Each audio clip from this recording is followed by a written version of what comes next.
Good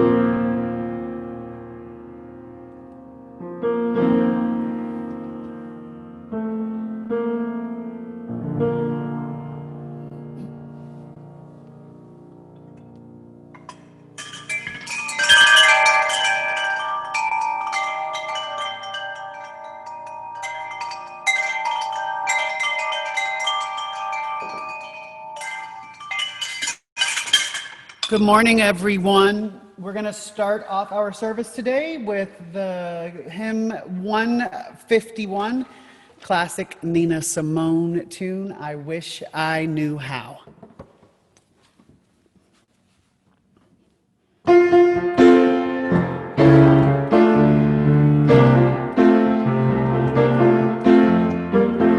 I wish I knew how it would feel to be free. I wish I could break all these chains holding me. I wish I could say all the things I could say 'em loud, say 'em clear for the whole world to hear.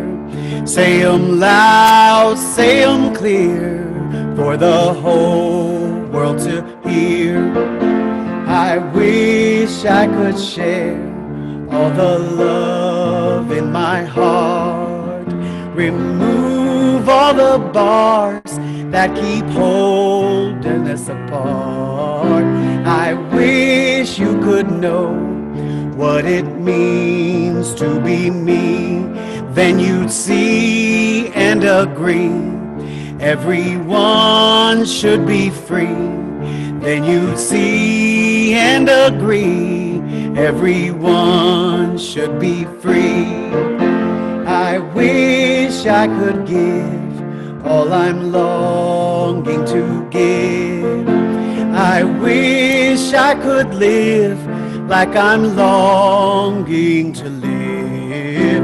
I wish I could do all the things I can do, though I'm way overdue. I'd be starting anew, though I'm way overdue. I'd be starting anew. I wish I could be like a bird in the sky. How sweet it would be if I found I could fly. I'd soar to the sun and look down at the sea.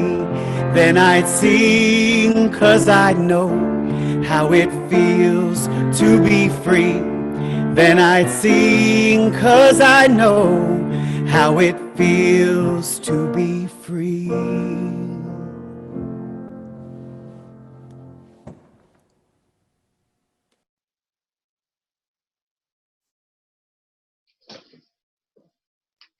Good morning to all. My name is Joe Gelati, and my wife Karen and I have been attending services here at UUCD since 1995. I serve on the Sunday Service Committee, on the Adult Education Ministry, and on the Board of Trustees. Welcome to the online services of the Unitarian Universalist Congregation of Danbury. We're so glad that each of you are able to join us this morning, and together in community, we can ensure that social distancing does not mean social disengagement. Our weekly services are more than just a gathering of our physical bodies. It's the forming of the shared time that we make together. Whether you are well versed in the technology of teleconferencing, or this is your first venue, we welcome you. For those of you new among us or reconnecting with fonder hearts, we invite you to introduce yourself and where you are connecting from in the chat box as you are comfortable. Whatever the faith and tradition of your past, whatever your theological stance, whatever your heritage, whoever you are, and whomever you love, we welcome you. You can learn more about our website. You can learn more about us on our website and Facebook page. We encourage you to share our Facebook page and reach out to others who may be isolated at this time and might benefit from the spiritual connection with our loving community.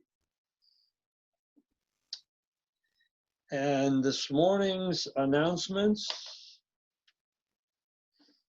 Join us after the service for our post-service breakout group.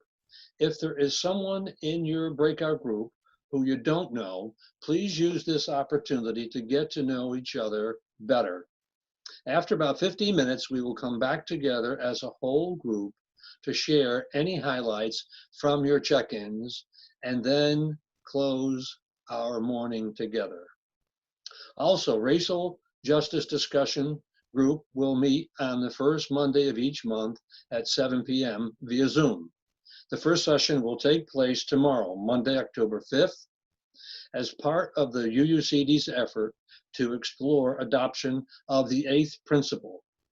The Racial Justice Forum is launching a monthly reading and discussion series. Sam McCoy will facilitate the group using the curriculum titled Black Voices of the 20th Century and Beyond. For more information, contact Sam at the web identification number you're looking at. The book conversation group will meet on Thursday, October 8th at 7 p.m. We will be discussing Ty Nish Coates' book, We Were 8 Years in Power.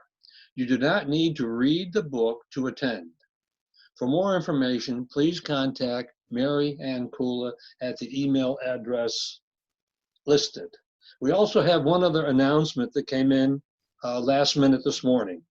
If there's anyone who needs their mail-in ballot driven to the ballot box, or if you want to vote in person but cannot get to the poll location, there are members of the congregation who can help. Please email Sherry and we will get you the help you need. We don't want the inability to drive to be a barrier to voting in this election.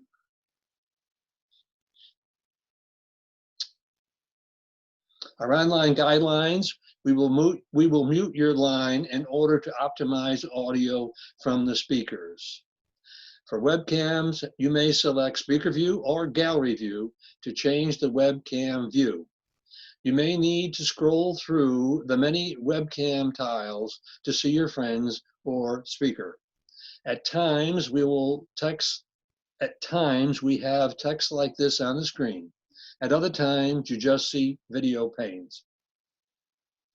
Chat to UU Congregation of Danbury privately if you have any questions. Please minimize the chat if you find it distracting.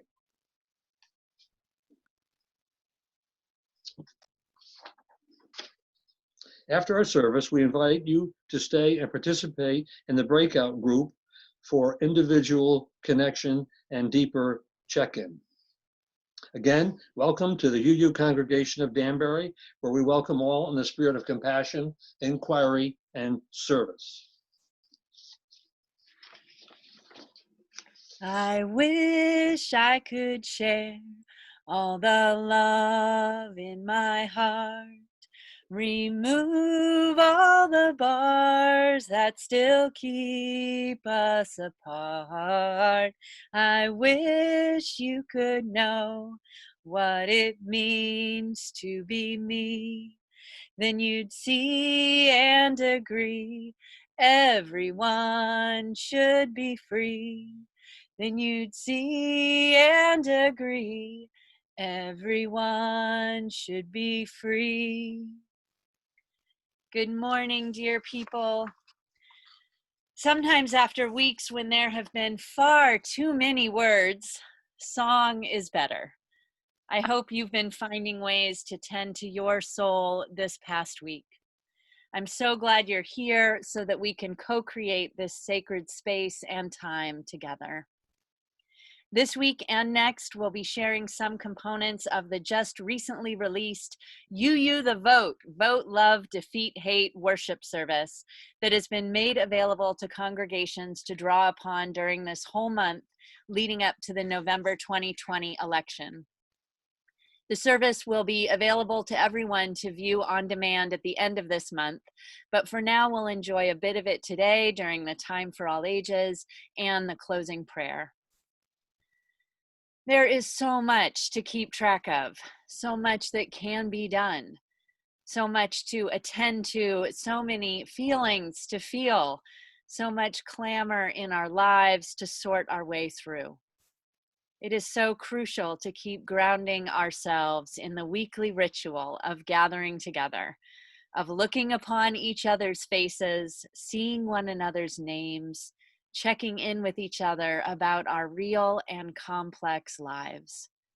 It is essential to connect and reconnect with each other. Join me now in bringing a chalice or a candle near you. Kindle this light that we share and that symbolizes the enduring strength of our Unitarian Universalist faith. Take a moment to light your chalice.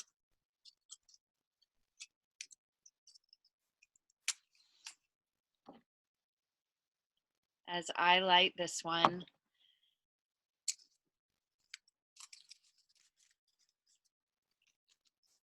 And then join me in our chalice lighting words. Love is the spirit of this congregation, and justice is its light. This is our covenant, to dwell together in peace, to seek and speak the truth in love, to help one another and celebrate life. I want to invite any children or youth who are in the room but not near a screen where you can see this to come and join your adults at the screen so that you can see a story today from our friends at the Church of the Larger Fellowship.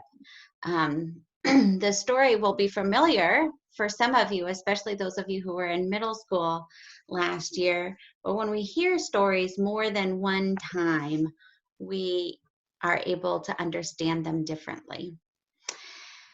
Today in religious education, we have a busy day. At 11:30, all of our 4th through 6th grade kids will be meeting on Zoom for a class. At 12:30, our middle school kids will be joining up together in Zoom to do an online escape room and have some time to hang out together. And we also have an on-demand video that was emailed out this morning for those kids who are in kindergarten through 3rd grade. And finally, those of you who are in youth group, you have 2 options for how to attend youth group today. If you need information about the in-person option, please see your email from Monday. And let's join together in the children's affirmation. We are Unitarian Universalists. We are people with open minds, loving hearts, and helping hands.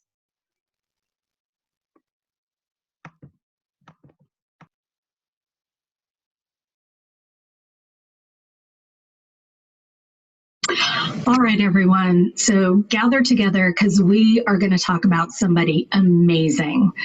Frances Ellen Watkins Harper was born and raised into a free Black family in 1825. Her family lived in Maryland where slavery was still legal. Being born free in a land where people who looked like you were enslaved was something that inspired both Frances and her family to become abolitionists. When she was very young, both of her parents died, and she went to live with her aunt and uncle. Theirs was an abolitionist household. They worked to end slavery, and they also ran a school where Black children, including Frances, received an education. While still a young teen, she went to work as a housekeeper and seamstress in the household of a Baltimore bookstore owner. Her employers encouraged the inquisitive Frances to use their big library. She devoured books and began to write poetry and essays which appeared in the newspaper. By the time she was 20 years old, her writings were published in her first book, Forest Leaves. In 1850, Congress passed a law that allowed slave catchers to kidnap, enslave, and sell free Black people in states where slavery was legal. Her aunt and uncle fled from Maryland to Canada. Frances fled to Ohio, which did not allow slavery, and then 2 years later to Pennsylvania. In Pennsylvania, she became involved in the Underground Railroad, a movement that helped people escaping from slavery.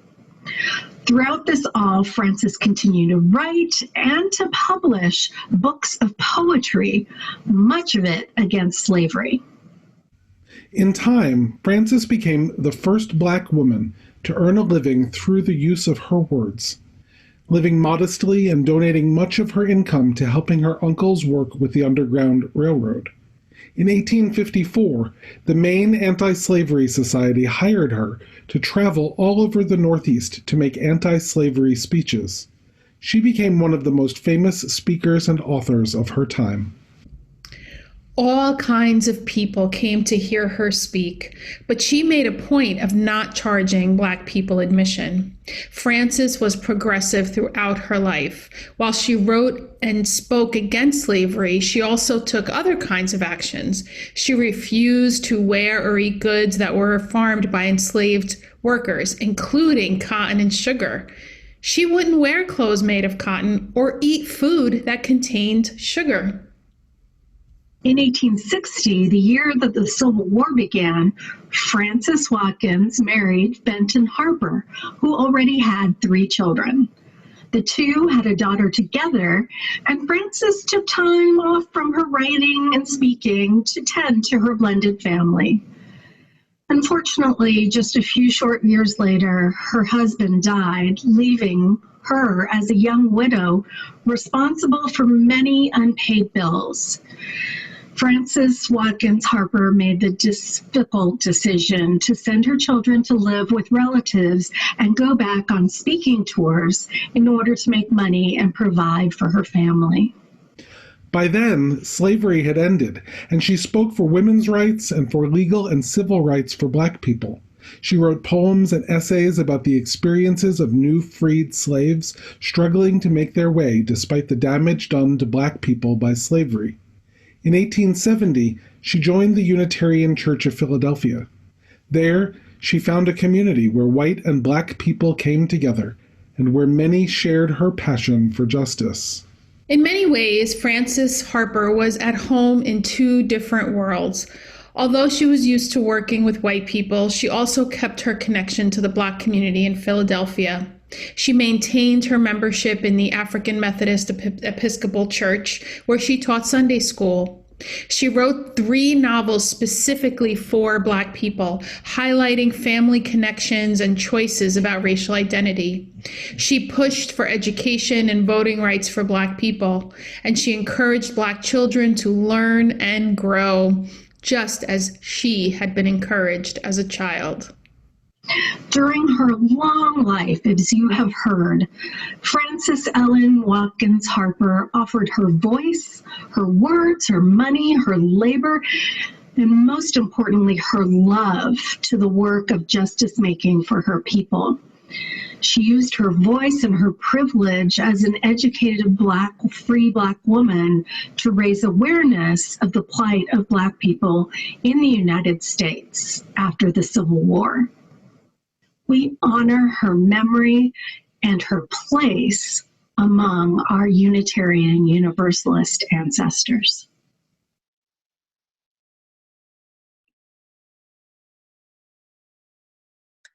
Thank you so much to You the Vote and the Church of the Larger Fellowship ministry team for creating that story for us. And I know things that I had not known about Frances Ellen Watkins Harper now that get me thinking about how we each have things we take for granted, things we don't probe more because maybe we don't want to know how tenuous our comforts actually are. The idea of trying to get my family to live without sugar, for example, is almost like saying don't drink milk, which is a whole other thing we take for granted.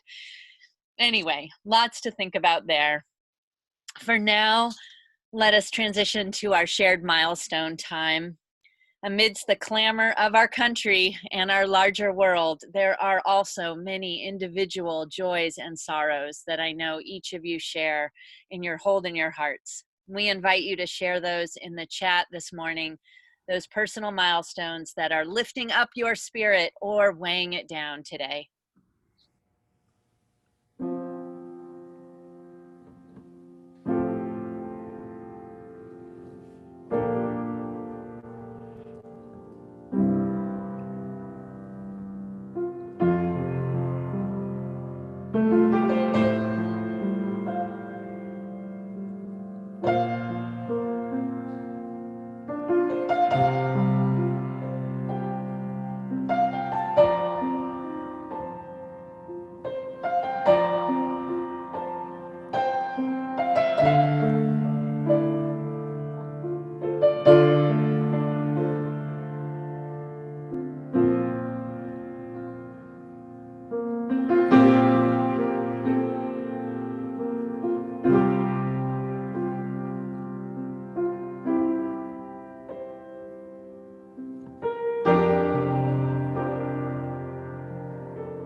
Good morning, everyone. It is now time for our congregational offering. If you are with us for the first time today, please feel free to pass the virtual plate because your presence is your gift to us. Members, please express your generosity by clicking the link that is posted in the chat. Sherry is going to post that for us. Even though we are not in our sacred space on the ridge, we are certainly creating our holy space together here today. And our operating expenses do remain the same. You may also, if you're like me and just can't get a hold of all of this technological stuff, you can mail a check to UUCD at 24 Clapboard Ridge Road in Danbury. Thank you for doing your part to support and sustain this community that we all love. And now if you will please join me in our congregational response. In the spirit of compassion and service, we dedicate these, our offerings.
In June 2013, I lived in Washington, D.C., where my spouse, Kathy, was serving as social justice minister for All Souls UU Church there. Our first kiddo had yet to turn 1 year old. I'll admit I had come to DC as a brand new mom with some very unrealistic visions of strolling through this and that museum with a cheery baby and a baby carrier.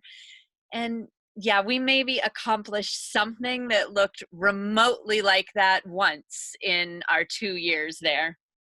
But even though it was sweltering hot in mid-June of 2013, I did get Robin and me down to the US Supreme Court steps to join the groups of people gathering there, awaiting the United States versus Windsor Supreme Court decision, which could, and it turns out would, begin the repealing of the Defense of Heterosexual Only Marriage Act, commonly known as DOMA. It wasn't, and often isn't, I've now learned, clear on which days of a certain week in June Supreme Court decisions are going to be announced. So I was there with Robin on the Supreme Court steps on Tuesday, June 23rd. That Tuesday, this is how things looked. Lots of people standing around and waiting. After what seemed like hours, and just when I was beginning to think about starting our fairly long public transit journey home, a runner came out. And seriously, as some of you surely know, these things are announced in real time and in-person times by a professionally dressed intern running the decision out to the waiting press and legislative aides. What I distinctly remember is that the majority of the gathered crowd heaved a sigh of disappointment. Whatever this was, it was not the DOMA decision, and people started to clear off the steps and head back to their offices or wherever, myself included. A cluster of maybe a dozen people, mostly Black people, as I recall, moved forward and onto the steps, and a few members of the press moved forward. A press conference of some sort seemed to be commencing, even while the vast majority of the crowd was walking away. I remember that most of the people who'd moved forward had on NAACP shirts. I remember thinking, whatever that's about, I hope it's good. And then I headed on home. This was way back in 2013, before I owned and operated a smartphone. I think I had used hand-printed directions to navigate to and from the Supreme Court. I wrote on my Facebook page that afternoon as caption to that photo of a random assortment of people milling around on the Supreme Court steps, not having a smartphone and being focused on the baby who needed to nap, I didn't know what decisions were made today. I could just tell that marriage equality wasn't one of them. Now that I'm home, baby's napping, and I'm taking in the decision on the Voting Rights Act, I understand why I saw a group of NAACP t-shirt wearing folks moving from the side of the crowd toward the steps to be in front of the press. I'm glad they were there and ready to witness to what sounds like a backwards decision. 2 days later, the United States versus Windsor decision that initiated the 2-year repeal of the Defense of Marriage Act was announced, and the crowd and the vibe were entirely different. You're missing the soundtrack here of great disco music being played and drag queens dancing. It was a very celebratory day. But the implications of what was decided and announced regarding the 1965 Voting Rights Act were only then and are still now being fully discovered right now, this month, this critical election year. Law student Mackenzie Wilson summarizes it well in their 2015 paper. The Voting Rights Act of 1965 is widely considered the single most impactful piece of civil rights legislation in United States history, and is credited with significant shifts in minority voting patterns over the last 50 years. Even with the substantial success of the act, voting discrimination still exists. No one doubts that. This reality did not stop the Supreme Court in this 2013 Shelby County versus Holder decision from striking down Section 4 of the act as unconstitutional and outdated. The result of this decision has left weak points in the armor of voting protections and has forced the Department of Justice to revert back to pre-Voting Rights Act techniques to combat problematic legislation through only piecemeal litigation. Whenever I hear now about the increasing voter suppression tactics being employed across this country, I think about those droves of people that I was a part of walking away from the Supreme Court steps because the good news that we were anticipating wasn't being announced that day. What is it in our human nature that isn't as inclined to take note of the bad news? Many of us drawn to Unitarian Universalism are somewhat idealistic optimists about the ever-evolving nature of human beings, and we can struggle to fully accept that human behavior is decidedly cyclical, not linear. Human civilizations have gone through cycles for thousands of years now, and our Western civilization is clearly at a stage of decline. If you doubt me on this, please look up collapse in current literature and prepare yourselves for a deep dive. Margaret Wheatley, in particular, provides crucial wisdom on this topic when she writes, "We can train ourselves to see clearly, to fully acknowledge this time in all its painful details. And then, wherever we are, whoever we're with, we can choose actions based on insights, compassion, and wisdom." I recommend to you, as I'm sure I have before, Margaret Wheatley's Who We Choose to Be, Facing Reality. Who do we choose to be? Facing reality, claiming leadership, restoring sanity. There is so much that we can find ourselves having taken for granted for far too long. I know I was raised to believe that certain things are a given, are granted. Democracy functioning, at least for those I knew. Civility being a basic, nonpartisan minimum expectation. I would imagine that, like many of you, and certainly many of my white peers and those just a bit younger than me, I know I was raised with some basic assumptions that seemed as solid as this table that I am sitting at. I was raised by my baby boomer mom and my Depression era Graham to think that the United States was on a positive, forward-going trajectory, that this country was a model democracy, that elections in this country, at least, are a smoothly running, everyone's vote is equal machine, and that if more people would just get themselves to the polls, all that ails our society could and would be effectively addressed eventually. That the United States wasn't just a functioning democracy, but a beautiful and inclusive one, was the ethos in which I was brought up. I remember my mother having the Carter-Reagan debates on in 1980 on the little TV in our kitchen at the time while she prepared or cleaned up from dinner. I remember that whatever was being said clearly mattered a great deal to her. She is an effusive person, and she was effusing at the TV. I remember with certainty who she would be voting for and who she was concerned would win. I certainly don't remember her needing to explain to me why the politicians speaking were behaving childishly on national television, because they weren't, at least as I recall.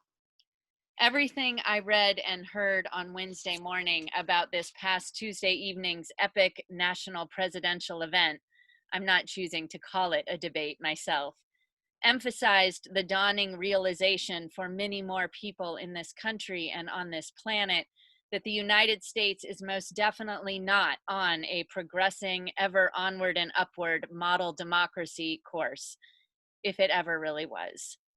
More of the things I realize I've been taking for granted crumbling.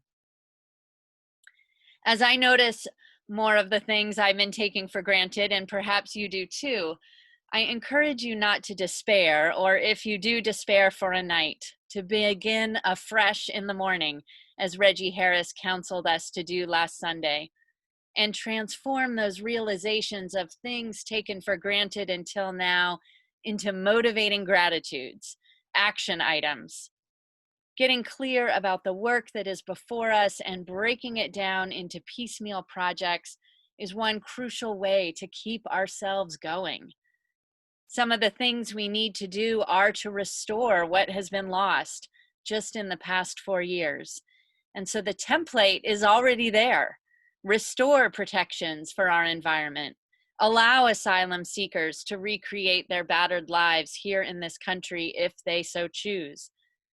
According to USA Today of all places, 70% of Americans favor instituting term limits for Supreme Court justices. Let's get that done. Our Unitarian Universalist fifth principle is that we covenant to affirm and promote the right of conscience and the use of the democratic process within our congregations and in society at large. As a lifelong Unitarian Universalist, I'm realizing again these days how much I've taken it for granted that my faith calls me to vote, to get and be informed about what's going on in the country in which I live, and to be thinking about not only my own needs and situation, but my neighbors' needs as well, across the street, across town, and across the country. I'm discovering again that I've taken this call of this faith for granted, in part because many of you, phone and text banking, have heard back from potential voters to say that it is the faith of those you speak to, for example, those who are Jehovah's Witnesses, that encourages them to remain separate from the world and not to participate in any political activity. Congregational Advocacy and Witness Director Susan Leslie reminds us, in Unitarian Universalism, we believe that heaven and hell are primarily realities that human beings create here on this earth, in this, our one wild and precious life. We ask ourselves and one another on a daily basis, how are we all going to live together on this planet in an equitable way? We expect to take an active role in shaping our human story, our collective histories, and not to only be reactive to historical events or be pushed around by them. We are inspired by Unitarian and Universalist teachers and leaders like Frances Ellen Watkins Harper, and also like James Luther Adams, who wrote, "It is a liberal attitude to say that we keep ourselves informed and read the best papers on these matters and perhaps join a voluntary association now and then. But to be involved with other people so that it costs and so that one exposes the evils of society requires something like conversion, something more than an attitude. It requires a sense that there's something truly wrong and I must be different from the way I have been." And more recently, Sylvester Johnson, founding director of the Virginia Tech Center for Humanities and a nationally recognized humanities scholar specializing in the study of technology, race, religion, and national security, Johnson observed in his lecture for the June 2020 UUA General Assembly, which any of you can look up just as I did, that being someone with religious fidelity has to mean being engaged in bringing about social justice. Johnson lifted up the Poor People's Campaign, led by Reverend Dr. William Barber, which has formed many intersectional alliances, while highlighting that Christianity is inherently about bringing justice to our society. Religious communities influence the interpreting of things like ethics and morality. Among other things, Johnson studies the generational impact of people being or not being able to vote, to own land, being or not being able to participate in investing and owning assets. There is so much that so many of us, especially those of us who have been raised in well-educated, white, middle and upper middle class families in this country, have been able to take for granted, as if it were in fact granted to us simply by the coincidence of our birth into a family in a country with an incredibly unequal distribution of resources and access to resources. Professor Johnson's charts are amazing on this, so I do recommend that Vimeo video. I can post it at some point for you to share. One of the things that has really stuck with me since watching his lecture is that since the civil rights era, Black wealth has actually declined in comparison to majority white wealth, which has grown. Like, it has not improved in the time that we would think it would have improved. On Wednesday morning, my spouse and I had the privilege, the freedom, the opportunity, the ease of access to take our 8-year-old daughter to her annual physical. Her daughter's office is a 5-minute drive from our home. We called from the parking lot and they then let us come right in without touching a single door handle. We walked in and out of that doctor's office without having to show any ID, any proof of health insurance, or pay any bill or fee at all. Our vibrant, feisty, adventurous girl got a perfectly clean bill of health. And I mention this because in another year, in some other time, I might have just gotten back in the car and gotten her off to school, with a sigh of relief that that necessary task was complete. This year, I felt something different. I felt like just this simple act of taking our busy, energetic kid to the doctor during this pandemic is a symbol of our generational household wealth, our ease of being in the world that stems from generations of people who have had more access to healthcare and resources than Black and brown people throughout this country. I felt lucky and blessed and thankful and charged to do more than I think I can comfortably do. Another mentor of mine, Reverend Judy Wells, died this past week after 3 years of coping with cancer.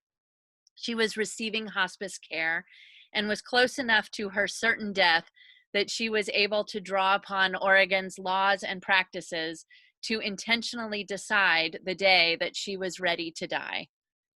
So she was still somewhat able enough to spend time on the last morning of her life writing letters to potential Pennsylvania voters, urging them to vote. Her husband posted a photo of this a few days after she died. The photo is so powerful, and yet it felt too personal to plop into a PowerPoint and share with you all. So I ask you to just imagine it instead. Judy in her home hospice bed in Oregon with her red glasses on, reviewing intently another letter to a potential Pennsylvania voter on the last morning of her life. Judy had hoped to make it to October 14, when mail-in ballots would be distributed to all voters across the state of Oregon, where mail-in voting has been going on statewide since 1998. She wasn't able to make it to October 14th, but I do believe and hope that most of the rest of us here will. We all have something more we can do. Starting with, like Christmas yesterday, I got my absentee ballot in the mail October 3rd. The only reason I've kept it this long is because I'm showing it to y'all.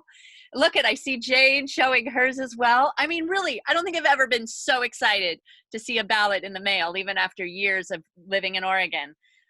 So I'm showing it to you. I will fill it out later today. I will put it in the mailbox tomorrow, and I will look up online when it has been counted and tabulated. I see yours, Jim. It's beautiful. Things we would not be doing in the hall, all showing, waving our ballots in the hall, but we can do it on Zoom. So here you go. May you celebrate the day you get your ballot. Do not let it get lost in the piles. Get it in the mail as soon as possible, or take it to your town hall if their voting stations, bins are already set up. And look it up online. I'm excited by that option this year to look up and note the day that my ballot has been counted. And then after I get that done, tomorrow, October 5th, there's still 4 weeks until the election. So I know that I will write some more postcards, make some more phone calls, and in every other way possible, work to make sure that everyone else who can gets their ballot in too. Folks from our Social Action Council of this congregation wrote up in the order of service 6 things you can do to increase voter turnout, and they're wonderful suggestions. So please take a look at those 6 things, and I'll have some other suggestions as well too, though I don't see them here in my words, so I'm going to just say them out loud. Yes, here we are. There are countless opportunities for phone banking, text banking, and writing postcards or letters to people who may have been removed from the voting rolls without their knowledge. Go to uuthevote.org after this service, or right now, I don't mind, and click on phone banking, or go to actionnetwork.org and sign up with Reclaim Our Vote efforts if you haven't already. Both of these are nonpartisan efforts to encourage people to check or update their voter registration status and be sure to vote. As Unitarian Universalists, we believe in the value and power of each of our individual voices, and we believe in the collective, transforming power of love. Staying grounded in each of these aspects of our faith is so critical at this time. We believe in the value and power of each of our individual voices, and we believe in the collective transforming power of love. Both of those aspects of our faith are so essential right now. Join me in this centering prayer from Reverend Michael Slack, in which he emphasizes these things as well. May we never forget the impact and power of our voices. May we never lose sight of the songs in our hearts.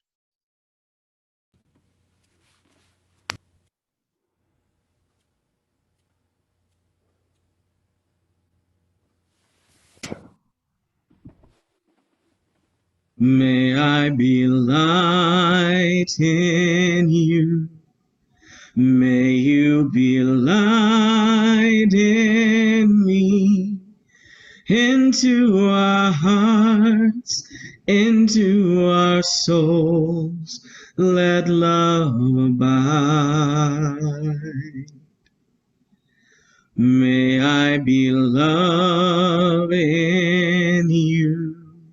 May you be love in me. From this place out to the world for all time.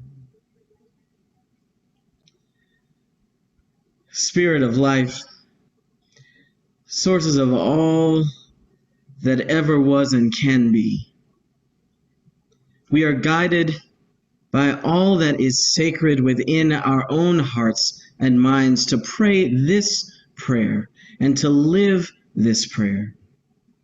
We offer up this simple and profound hope that we may be light, give light, and receive light in all the places we call home and in this sacred space that reaches across miles and experiences. That we may be love, give love, and receive love out in the world. May we never forget the impact and power of our voices. May we never lose sight of the songs in our hearts. D. Blanchard reminds us that they can be heard as songs of love or of longing, songs of encouragement or of comfort, songs of struggle or of security and care. But most of all, they are the songs of life, giving testimony to what has been, giving praise for all we're given, giving hope for all we strive for, and giving voice to the great mystery that carries each of us in and out of this world. Today, we hear those songs in all the ways we are learning and growing as communities of faith, hope, and love. We hear them as little ones become young ones. We hear them as loved ones pass from this life and into the unknown. And we hear them in the streets and at our polling places as people of faith and conscience pave the way for a better world, a better understanding, deeper care and accountability. And we hear them in the silences, a deep awareness that there are those among us as yet unheard and unaccounted for. May we never, ever forget the impact and the power of our voices. May we never, ever lose sight of the songs in our hearts. Grace and mercy follow us wherever we may go, whatever we feel called to and toward in the days and weeks ahead.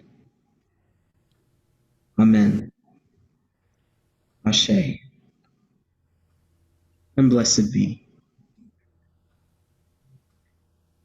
Join me in a few breaths of silence now, soaking in Reverend Michael's words, and then we will all sing together with Jerry, Spirit of Life.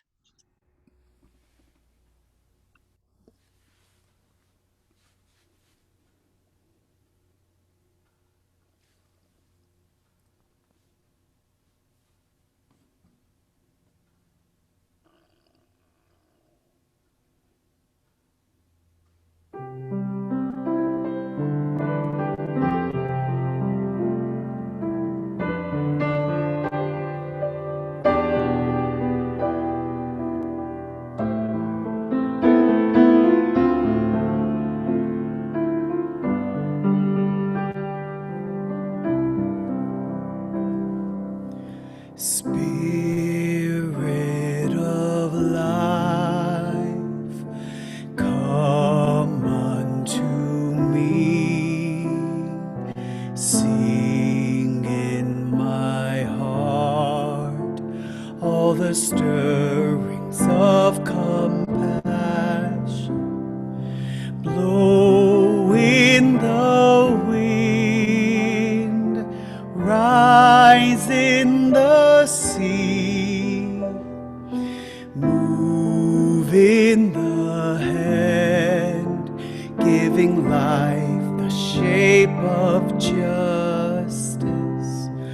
Roots hold me close, wings set me free. Spirit of life, come to me, come to me.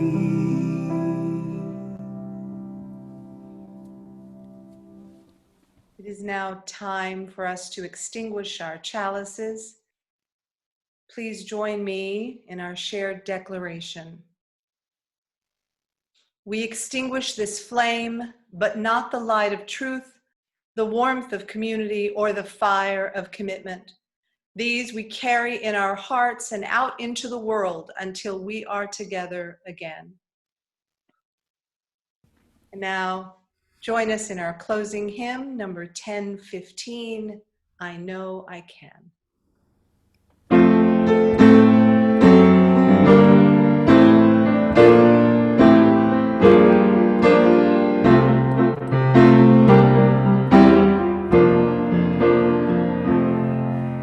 Though days be dark with storms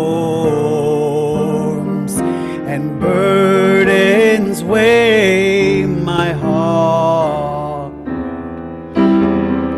though troubles wait at every turn, I know I can go on. When sorrow heals my soul and burdens make me strong, though troubles wait at every turn, I know I can go on. My sister in my heart, my brother in my song, though troubles wait at every turn, I know I can go on. And though the journey is long, the destination is near, though troubles wait at every turn, I know I can go on. So brothers, take my hand, and sisters, sing my song. When hope awaits at every turn, I can go on.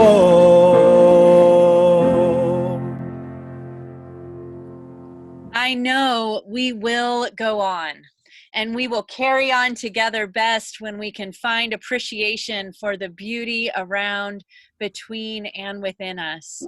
This beautiful fall weekend in Connecticut, please make sure you are finding some time to be outside, to get off screen, you New Yorkers too, to soak in the sunshine and the warmth and the gorgeous colors of the natural world of which we human beings are just a part. And the folks in Maine, I know we've got you here from a variety of states, so wherever you are, may you enjoy the beauty of this fall weekend. See if you can practice even for a half hour, taking nothing for granted, noticing everything on which you rely and which makes life not just precious, but possible. We are held in incredible grace every moment of our lives. And in Michael Slack's words, may we never ever forget the impact and power of our voices. May we never lose sight of the songs in our hearts. Begin again anew each moment and each morning in gratitude and recommitment. Begin again right now with Jerry's postlude song.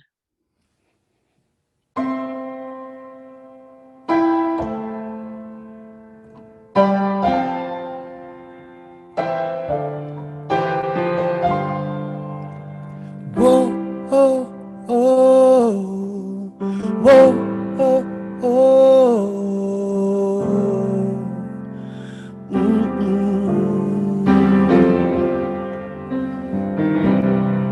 I was younger than you are now. When I was given my first command, I led my men into a massacre, witnessed their deaths firsthand.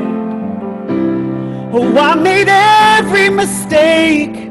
I felt the shame rise in me. And even now I lie awake, knowing history has its eyes on me. History. History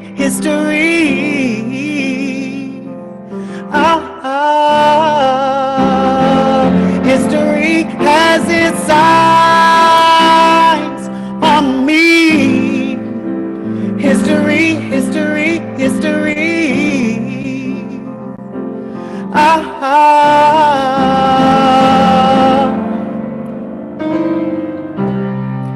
Let me tell you what I wish I'd known when I was young and dreamed of glory. Don't nobody have control. Who lives, who dies, who tells your story? I know that we can win. I know that greatness lies within you. But remember here on in that history has its eyes on you. History. History has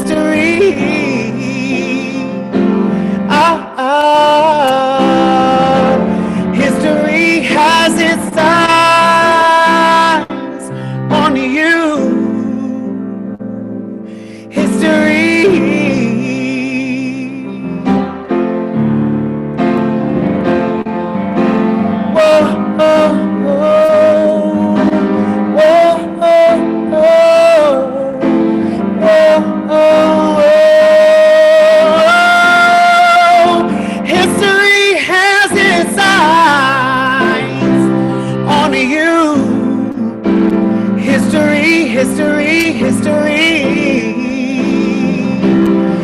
History has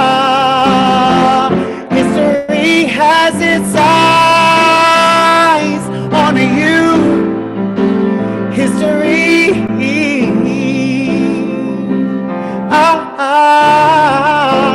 History has its eyes on you.